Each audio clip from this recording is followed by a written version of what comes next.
deux scénarios sont envisageables après que le Conseil constitutionnel ait rejeté la loi portant révision de la Constitution au Sénégal. Ousmane Sonko peut opter pour l'un ou l'autre de ces scénarios. Premier scénario, mais en passant, penses-tu que la décision du Conseil constitutionnel proclame la victoire du président Diomaye Faye ou l'échec de Ousmane Sonko? J'aimerais avoir ton avis dans les commentaires. Je donnerai le mien à la fin de cette vidéo. Donc, si tu veux savoir, reste jusqu'à la fin. N'oublie pas également d'enregistrer cette vidéo pour la revoir plus tard. Alors, je reviens sur le premier scénario. Ousmane Sonko peut décider simplement et purement d'abandonner la réforme de la Constitution. Et certainement, c'est le scénario le plus probable, puisqu'il ne sert à rien de continuer dans cette bataille interminable. S'il abandonne la réforme, tout le monde sera de son côté et chacun reste dans son coin. Mais cela ne veut pas dire qu'il a échoué. Loin de là, puisqu'il peut revenir après 6 mois, 1 an, avec une autre réforme qui peut cette fois-ci passer. Du coup, abandonner ne veut pas dire échouer, mais c'est pour mieux se préparer,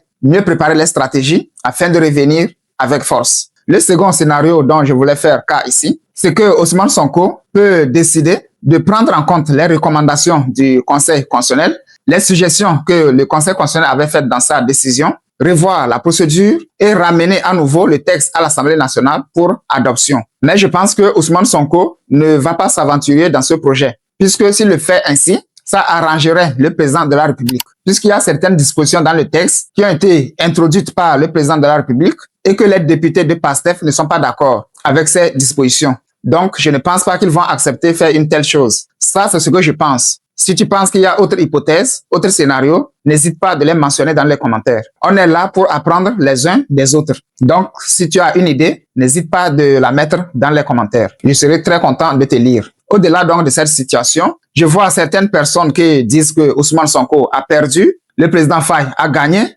mais moi je pense autrement. Pourquoi je dis ça? Parce que les deux, je vais parler de Ousmane Sonko et du président Faye, ils voulaient faire passer une loi et la loi était simplement bloquée par le Conseil constitutionnel. Du coup, je ne vois pas de gagnant dans cette situation. La loi que Ousmane Sonko voulait faire passer a été bloquée. Les dispositions que le président Faye voulait faire également passer ont été bloquées. Donc, les deux sont perdants. Cette décision du Conseil constitutionnel consacre la victoire des institutions républicaines sénégalaises. C'est un signe de stabilité démocratique. Je ne pense pas que le Conseil constitutionnel ait pris parti. C'est-à-dire, il a favorisé un camp et a censuré l'autre camp.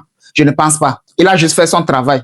Et c'est un travail qu'il faut beaucoup apprécier. Et avec cette décision, on comprend les limites de la majorité parlementaire. Vous pouvez être majoritaire à l'Assemblée nationale sans toutefois avoir le monopole de la prise de décision. Vous ne faites pas ce que vous voulez, n'importe comment, n'importe quand. Il y a un certain contrôle. Et ça, je pense que c'est un très bon signe. Ni Ousmane Sonko, ni le président Faye n'ont gagné cette bataille. C'est les institutions de la République qui ont gagné. Mais je vais vous révéler dans cette vidéo le plus gros perdant dans cette affaire. C'est le peuple sénégalais. Et oui, tu as bien entendu, c'est le peuple sénégalais qui a perdu. Pourquoi je dis ça?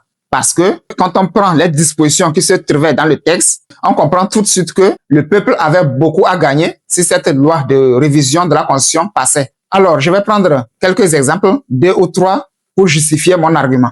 Avec cette réforme, il était prévu que lors de la signature des contrats miniers entre l'État du Sénégal et les multinationales, c'est l'Assemblée nationale qui devrait examiner le contrat afin de s'assurer que l'intérêt du peuple n'est pas bafoué, que l'intérêt du peuple est respecté et que le peuple sénégalais a quelque chose à gagner dans ça. Est-ce que vous voyez un peu? En dehors de cette première disposition que je viens de citer, il y a une autre disposition qui définissait le mariage comme étant l'union entre un homme et une femme. Ici, c'est pour éviter les vices qu'on voit dans la société aujourd'hui. Et le peuple gagnerait beaucoup en termes d'éducation, en termes de mentalité, si cette loi passait. Un troisième exemple pour appuyer mon argumentation, il était prévu que à la fin du mandat du président de la République, il devrait faire la déclaration de son patrimoine. Puisque dans l'ancienne constitution, lorsque le président de la République venait aux affaires, il déclarait son patrimoine. Mais avec cette réforme, à la fin du mandat également, il devrait déclarer son patrimoine. Ce qui est un bénéfice pour le peuple, puisque le président ne va pas s'hasarder à s'enrichir de manière illicite, parce qu'il sait qu'à la fin de son mandat, il va déclarer son patrimoine. Ce qui veut dire que les ressources du pays, les ressources de l'État devraient être bien gérées et tout ceci concourt à la mise en place de gros projets pour le peuple. Il y a quand même plusieurs dispositions qui allaient vraiment en faveur du peuple. Et je pense que c'est regrettable que cette loi n'a pas passé, mais on espère qu'un compromis sera trouvé entre les différentes parties. Si c'est ta première fois de me découvrir, n'hésite pas de t'abonner, de liker la vidéo, partager la vidéo avec les membres de ta famille et de commenter. J'ai envie de te lire. Merci et à bientôt.